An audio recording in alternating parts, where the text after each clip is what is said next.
Hi, my name is Ken Asmussen. I wrote and maintain the Microbome prescription website. Today I want to do a walkthrough of using the new feature which is dealing with the microbiome and age. Now, if you don't have any health issues and just want to keep yourself healthy, or no major ones, and keep yourself healthy, then you may want to do this by itself. If you have other conditions with it, you probably want to do just in conjunction with the consensus. Basically, what we're doing is we're looking at this study, which is basically dealing with healthy aging. It identifies bacteria which is found with healthy and ones which are found which are unhealthy. And what we do is we look at the microbiome sample and see how many matches you have. And by match I mean if it's something that should be unhealthy means a greater number, then we use criteria 75 percentile. 75 people using the same lab as you did have less than whatever amount you have. At least 75%. Frequently, it can be 90%. And in terms of things that you should have but don't have, if the amount you have is less than 25%, then it becomes significant. So what we're going to do is we go over and I'm going to look at a friends, and the person is a good microbiologist user. The results were done first, getting them directly from Thrive, and then downloaded the FASTQ file, upload that to Biome Site, who you should give a big shout and thank to, who gives a second reading of the same digital data file. And the reason is different labs use different software to interpret the data. And there's a post I did ages ago called the taxonomy nightmare before Christmas that goes into the details. That's an ugly situation. There's nothing we can do about it. All we can do is adapt to it. Okay, so we look here and health indicators. We see the new items, which is unhealthy aging, 6 of 21 possible with the Thrive sample. The threshold is 5, so just slightly above the threshold. And let's go over and go to Biome Site. And Biome Site, we have even a little bit worse. We have 7 of the 19. So person has had a unhealthy aging of the microbiome. So what do we do about it? The easy, quick way is go to changing your microbiome sample. Go down to the bottom and automatically check unhealthy aging and click Get Suggestions. It will now show you which bacteria are deemed too low or too high and suggestions for just one particular pass.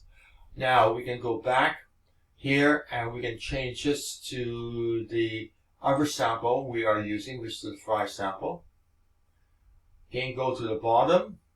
Everything automatically selected, get suggestions, and we can see the bacteria here. And in this case, we actually end up with 8.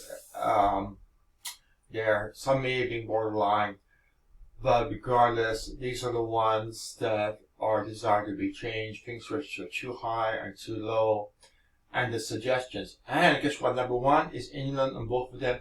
The bacteria selected may be different. For my own sample, in 10 different when I took the bacteria from each one, each lab then separately, only one was in common. But the suggestions came out being very similar. So it's something which, don't be surprised if the bacteria listed here and the bacteria on the other one happen to be different.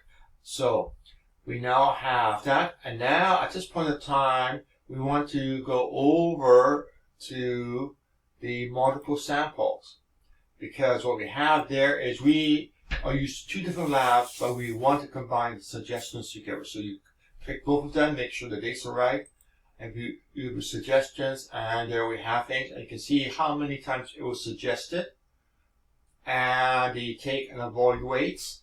And we see England sitting there at number 1, high fiber diet, soy, wheat, pectin, walnut, xylene, all sorts of things sitting there, blueberries, which I know this person is consuming, wheat bran, pork, apple, do some artichokes, which is related to England. So we have that. However, what often happens is there are other conditions involved. So you don't want to go on this one alone. You want to actually address some of the conditions you have.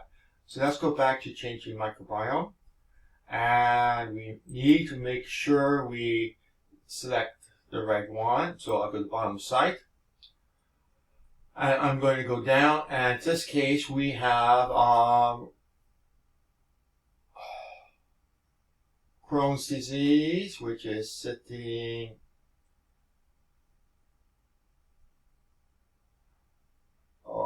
there it is, 41 to 53, so we have a good number of bacteria picked there. And now we just go and get suggestions for that one. And we have the suggestions. Inulin doesn't show up in that one because the bacteria we focus on is a different set of bacteria. And now we go back here. And we go over to our matching sample. Go down to the bottom, make sure we pick the right ones. 50 out of 113. That is a good matching for the pattern. And now we do is get suggestions. And we see cacao, similar to the other ones, some shifted around. Now, at this point in time, we could just go over and go back to our multiple samples. And again, although we did several ways of handling a sample, all of the individual samples are aggregated into one samples.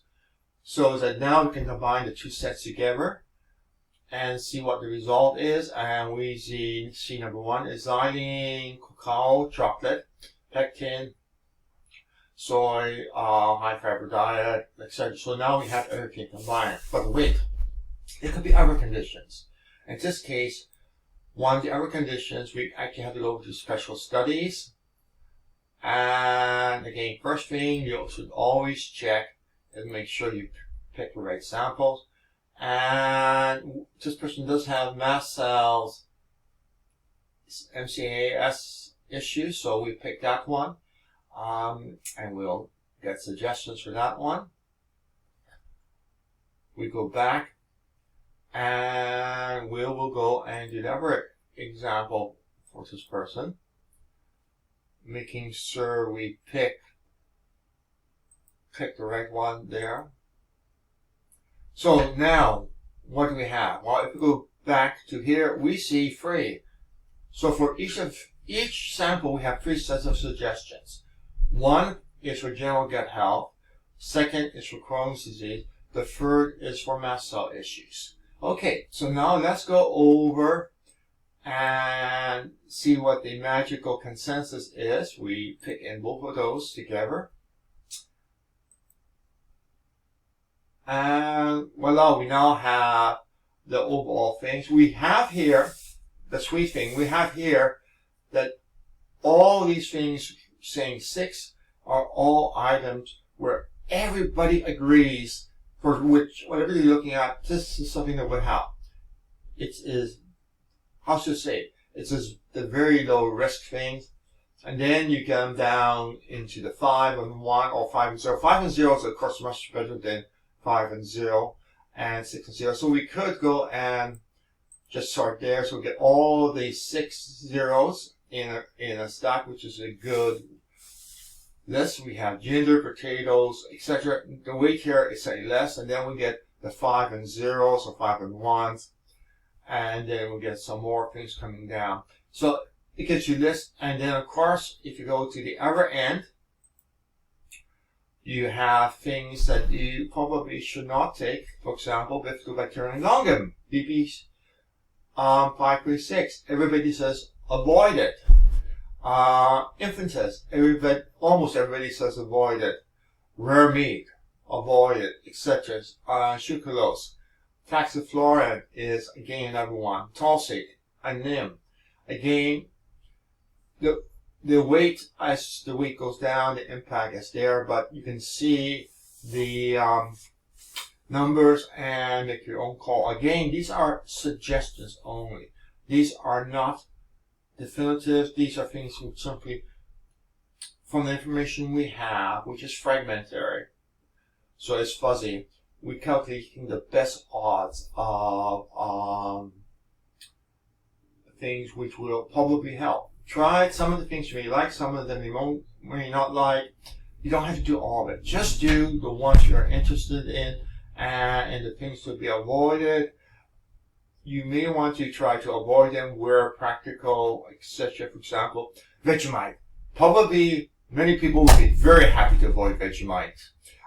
Slippery elm, some people may want to avoid that. Papaya leaf, gold seal, lime, etc. So basically it's there. It is suggestions without clinical studies to back that they work for this particular combination. And let's face it, you're not going to find many cases of clinical studies of people with Crohn's with mast cell issues. Not in combination. The moment you start combining conditions, the sample populations become harder and harder to find for study. And the chances of funding also goes down because you are getting too specialized. Here we go and say, okay, we are going to combine them using a multi-cause simulation and come up with just the best suggestions of things to do or to avoid. So at this point, I'll sign off and say enjoy, make use of it. And some of the numbers are in the process of being updated. That's the background process. But make sure you take a look at the list here. So for example, let me just do one last thing. I'm pretty sure. Oh, we do have mast cell DAO information there. And let's go over and toss that one into our sample. And again, we need to make sure we pick the right sample. We have there. And now we go down and we find histamine, mast ashes there, and we go and get suggestions for that one.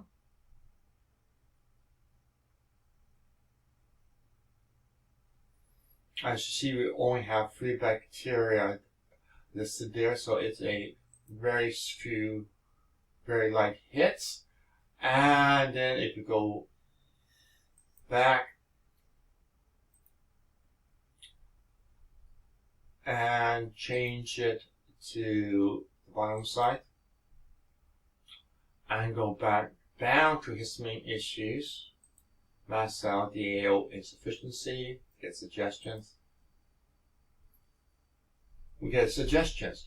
And now, without any extra effort on your part, if you go over to multiple samples and bring it in, you will get all the suggestions for everything automatically merged for you. And now you can take a look at there. And we have a bunch of things with 8. And I'm going to do 8 to 0. So now we have the things that everybody is agreed on in terms of making things better. So that's it. Again, this is how, if you have multiple conditions, just simply merge them together. And what you do is you find things which everybody agrees about. You build a consensus. And from the consensus, you act. Again, not everything is needed. For example, if you're Jewish, you probably don't want to do the pork options. Nuts, red wine, if you are a teetotaler, probably not a good suggestion. And then other things, for example, pork and potatoes with red wine looks like a healthy meal for this person. But of course, that may not necessarily always be the case. Okay.